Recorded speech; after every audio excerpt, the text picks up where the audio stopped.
La voz de los protagonistas. Contacto telefónico. Y recibimos a Leonardo Núñez, investigador y periodista de Mexicanos contra la Corrupción. Con él tenemos el tema de la fiscalización del INE. Candidatos ocultan información de campañas y Morena encabeza sanciones. Bueno, me parece muy oportuno, Leonardo. Saludamos a Arturo González, Manuel Cerrato y una servidora, Marcela Pámanes. Este tema, sobre todo en este momento que el INE está siendo presa de una tensión particular, precisamente a resulta de lo que se vivió el domingo pasado en la consulta popular y, bueno, el ataque que está recibiendo directamente y el enjuiciamiento que están proponiendo hacia el consejero presidente y hacia uno de los consejeros, Ciro Murayama, específicamente. Bueno, pues gracias, Leonardo, por estar con nosotros y por platicarnos de esta investigación que se ha hecho desde Mexicanos contra la Corrupción. ¿Qué tal? Muy buenos días, encantado de poder estar con todos ustedes y poder platicar precisamente de este tema que es tan importante, que es la fiscalización de las campañas. Lo que nos revela es no solamente las limitaciones de la autoridad electoral para revisar todas las cuentas, sino creo que la parte más importante es la trampa que realizan todos los jugadores y cómo todos y cada uno de los partidos incurrieron en estratagemas y en diseños para tratar de esconder la mayor cantidad posible de información de la autoridad electoral, y precisamente por ello es que se establecieron estos 1.332 millones de pesos de multas, ¿no? Donde como ya bien adelantabas, el partido que domina o que tiene la mayor cantidad de conductas irregulares y por lo tanto la mayor cantidad de sanciones es Morena, que recibió 373 millones de pesos en multas. Y todo esto es producto son varias las conductas sancionadas, pero las principales dos conductas que aparecen como motivo de las sanciones son gastos no reportados por parte de los candidatos y gastos no existen comprobantes de que se realizaron. Es decir, que la autoridad verificó las cuentas de los partidos y les dijeron que habían gastado, por decir, 100 pesos en algo, y al revisar si había comprobantes o algo que pudiera identificar que se hizo ese gasto, los candidatos no tenían esos documentos, ¿no? Entonces, estas dos fueron las dos conductas mayormente sancionadas, y lo que nos revela es pues que justamente a lo que se está enfrentando el INE es a una gran cantidad de jugadores que hacen todo lo que está en la medida de su poder para esconder la información y para hacer trampa, porque eso abiertamente es hacer trampa.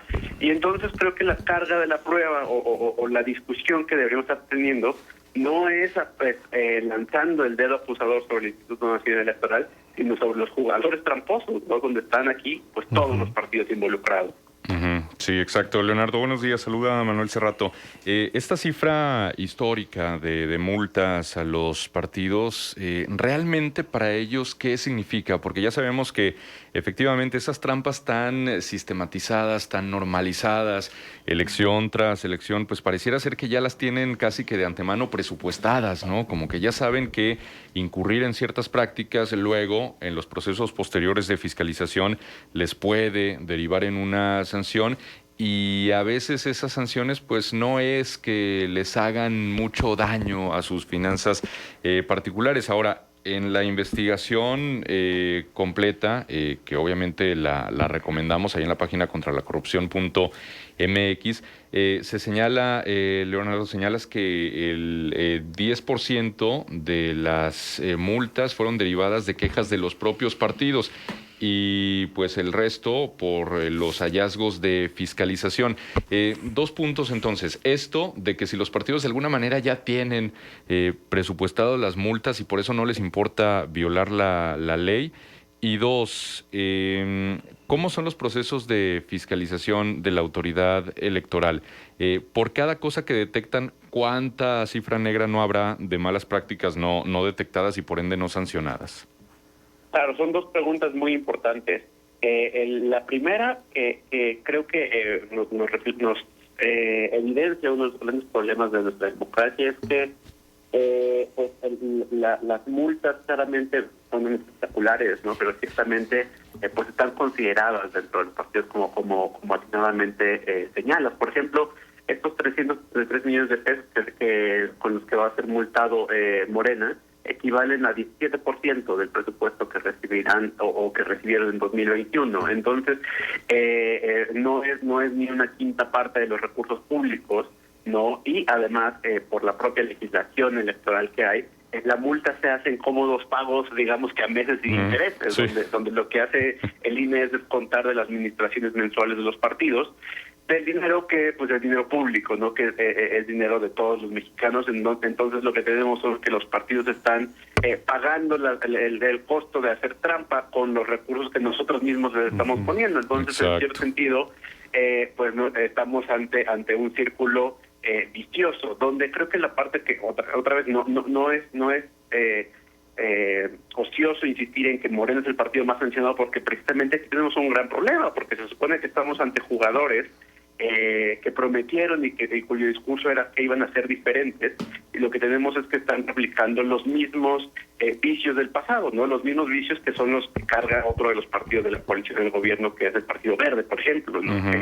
A lo largo de los años, pues se han dado cuenta que les sale barato violar la ley, porque nada más pagan las multas con los propios recursos del partido y pueden seguir violando abiertamente la ley una y otra vez.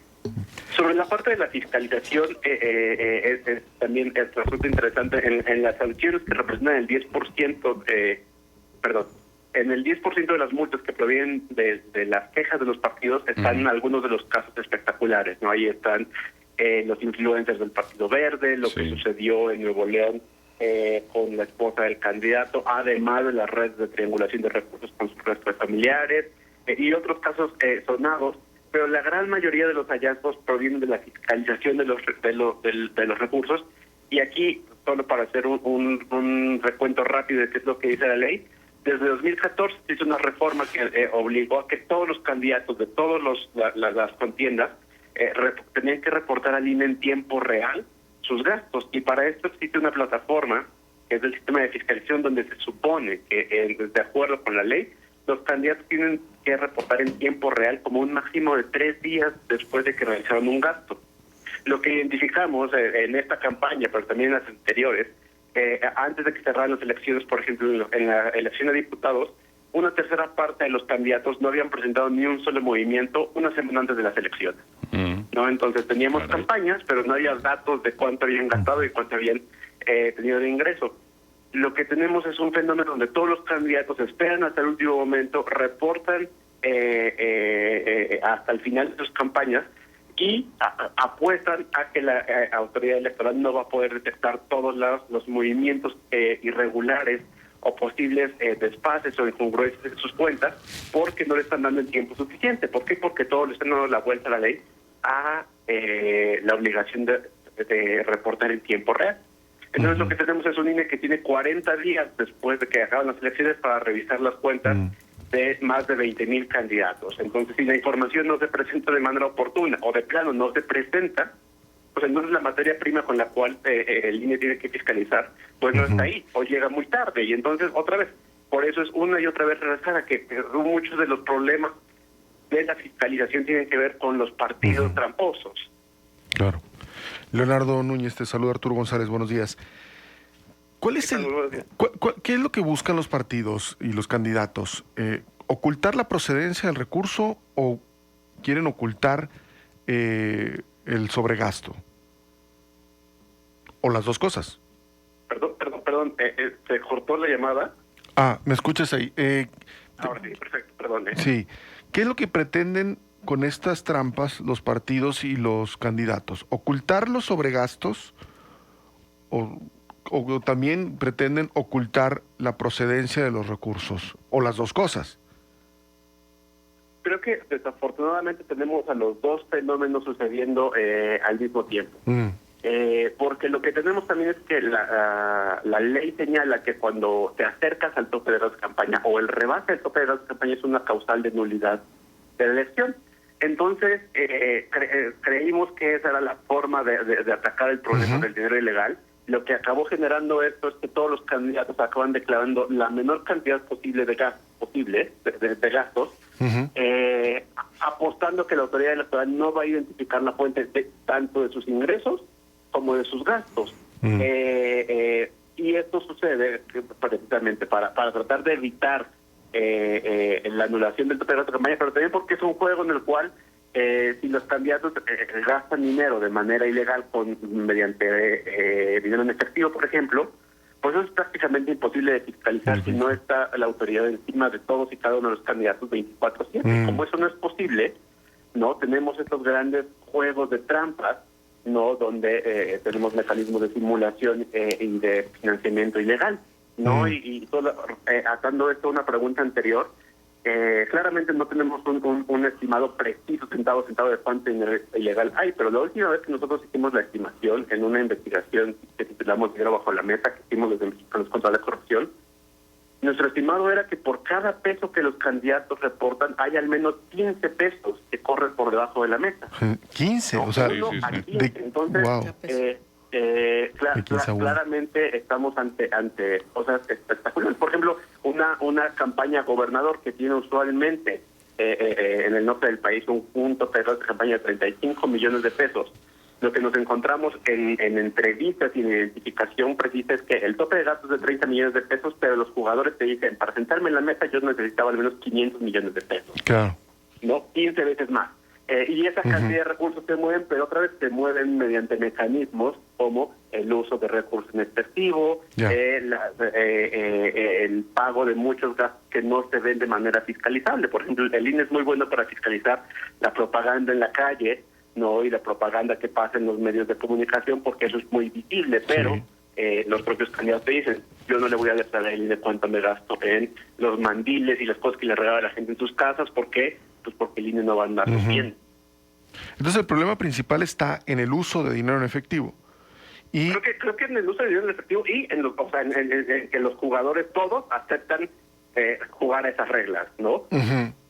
Ahora, cada vez se ha ido puliendo el INE en la fiscalización de la publicidad, por ejemplo, por internet, en redes sociales. Ahí sí se ha ido atacando el tema, porque también era un problema calcular y ver en realidad cuánto es lo que se está gastando en redes sociales.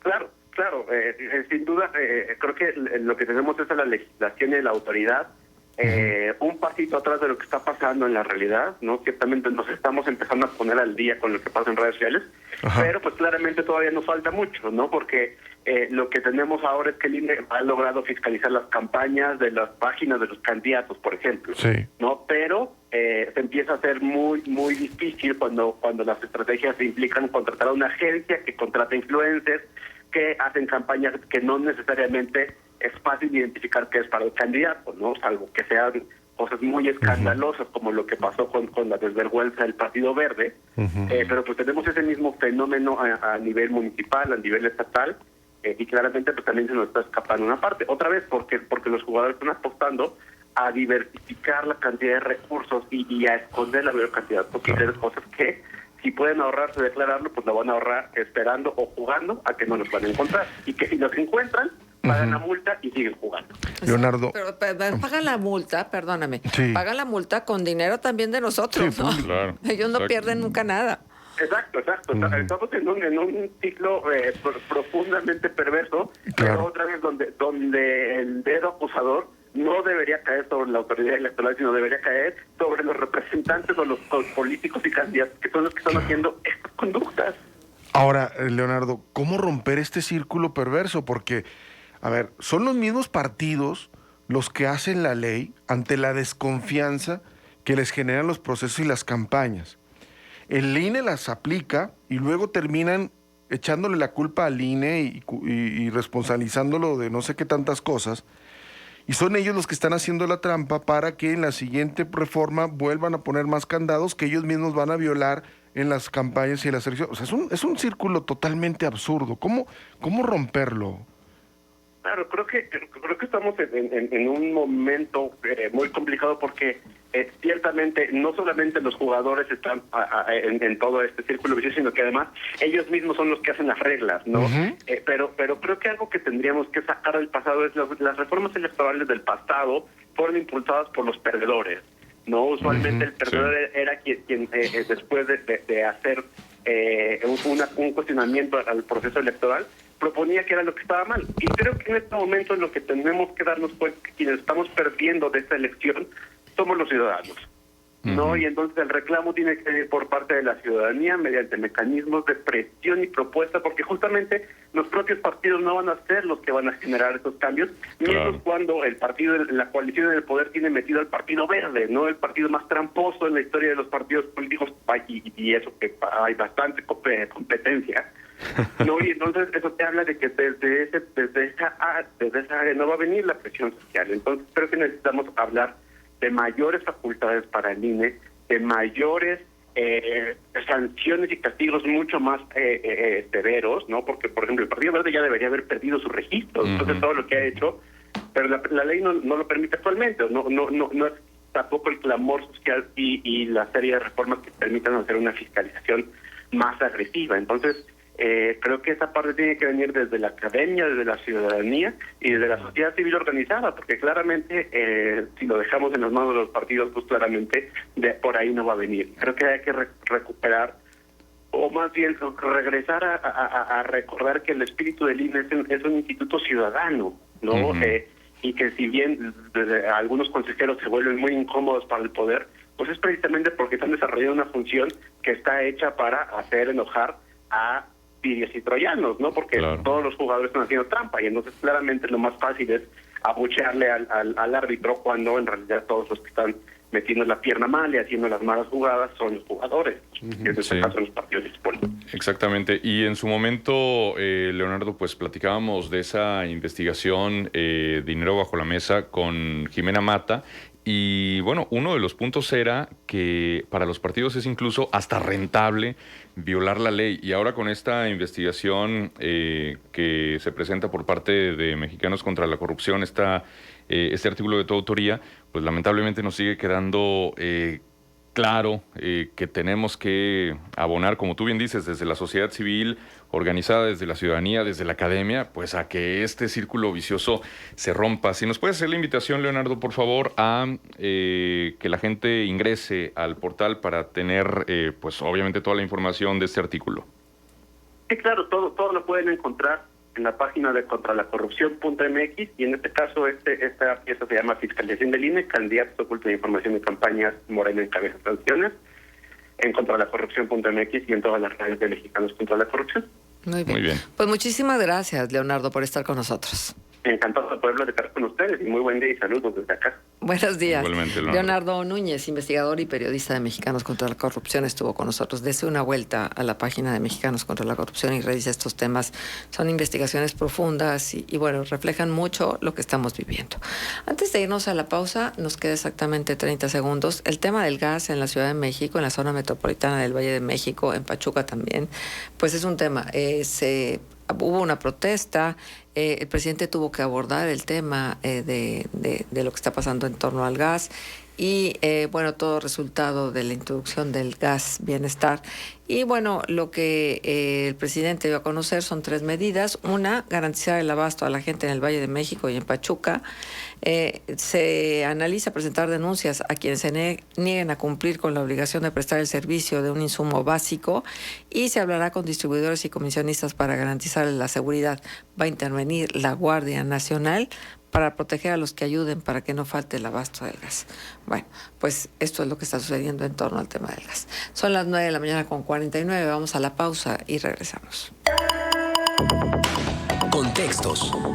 El programa líder en la radio hablada en La Laguna.